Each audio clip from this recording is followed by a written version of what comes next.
Yeah, sure. Monty, I guess, how was the heart rate in the last 10 minutes there, given what's gone before in the past few games? Yeah, look, obviously what happened the last couple of weeks has been freakish, if I can use a word.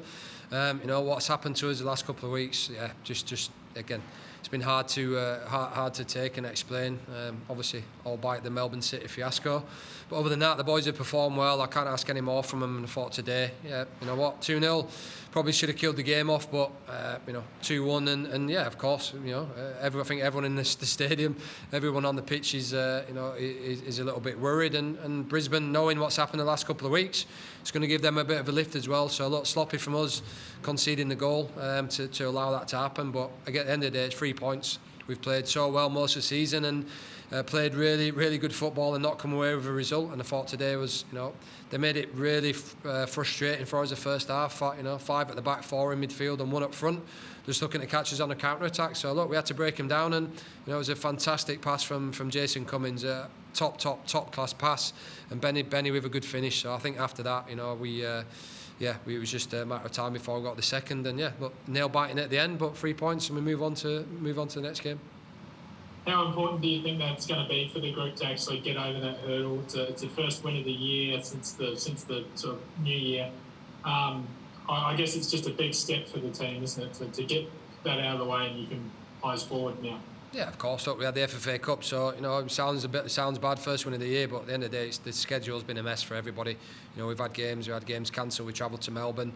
Like I said, unfortunate not to come back with a lot more points. Unfortunate not to win the 2 home games prior to that against Perth and Macarthur. So look, the performances have been there, and yeah, look, at the end of the day, it's 3 points, and yeah, proud of the boys tonight, and fantastic for Nikolai Muller to get his first goal for the club, and yeah, like I said, we move on now to Wednesday's game.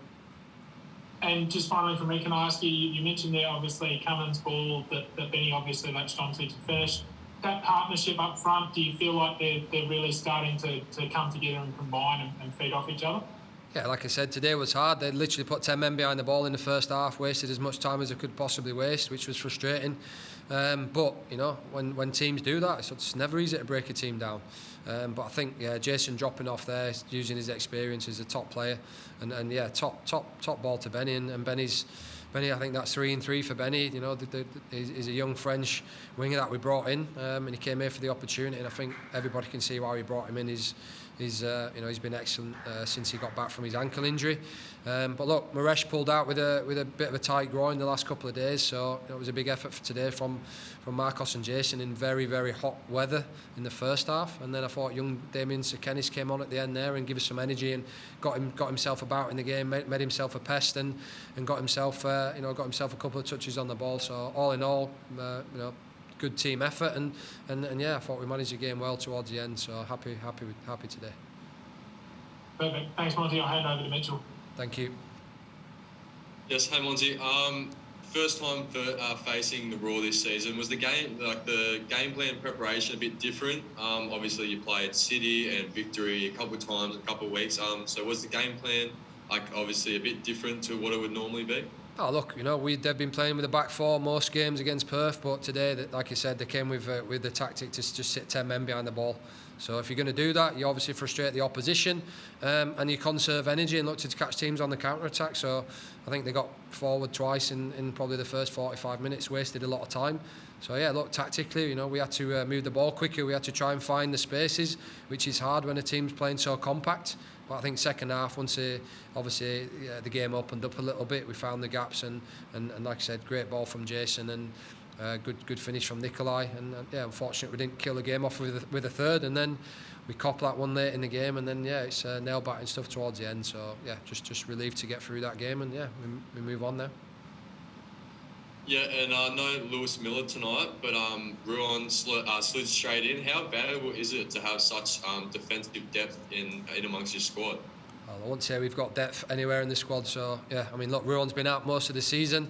He's had issues with his quad, but look, he played 90 minutes against Wanderers reserve team on Monday, and I felt today, Lewis Miller has been sick for a couple of days. Maresh has had a bit of a tight groin, so yeah, we lost two main players yesterday. So look, I think that Ruan came in. It's important for Ruan to get minutes under his belt. We're halfway through the season, and yeah, he's been frustrating for him, and it's been disappointing. But I thought today, he put in a good shift. So happy with him, and Dan had to do his job at right back, which he tried his best at. So yeah, good to have players that can come in. But yeah, we definitely don't have massive depth in the squad, that's for sure. Yeah, and just finally from me, Benny's 3 from 3 in goals scored now. So how is it seeing his confidence growing after obviously being criticised in the media for a fair bit? Yeah, again, I couldn't care less what the media say. Benny came over. He's outstanding in the first game of the season against the Jets. Got a really bad ankle injury. We thought he'd fractured it, and he spent 4 weeks on the sideline. Came back, and then we had COVID, and then we had games off and games on, so it was really, really difficult for him to get any rhythm. Then he was out of the team, and then he was coming on and trying super hard. But look, he just needed a bit of confidence, and you can see now a top quality player. He's very hard to deal with, and put him in the box is lethal. So yeah, like I said, it's amazing that you hear people criticising a young player coming over from a foreign country. Some players take a year here to settle, and I've seen that in my 9 years in Australia, but he's halfway through the season, and now people are really seeing. We've got Cy Goddard, pushing as well. He had a little injury and COVID, so yeah, it's just been hard for everybody. And at the end of the day, we're just about getting the squad together. Matty Simon's still missing, massive loss for us all season, so we're hoping that he can make a return at some point. So yeah, look, we just keep plodding on with what we've got, and another couple of young boys from the academy came on today in Steely, Bayliss, Damien Sekenis, so we keep building on that front as well. Yeah, beautiful. That's all from me. Thank you. Thank you. Anything else to add? Yeah, I'm all good. Thanks, Monty. Awesome. Cheers, guys. Take care.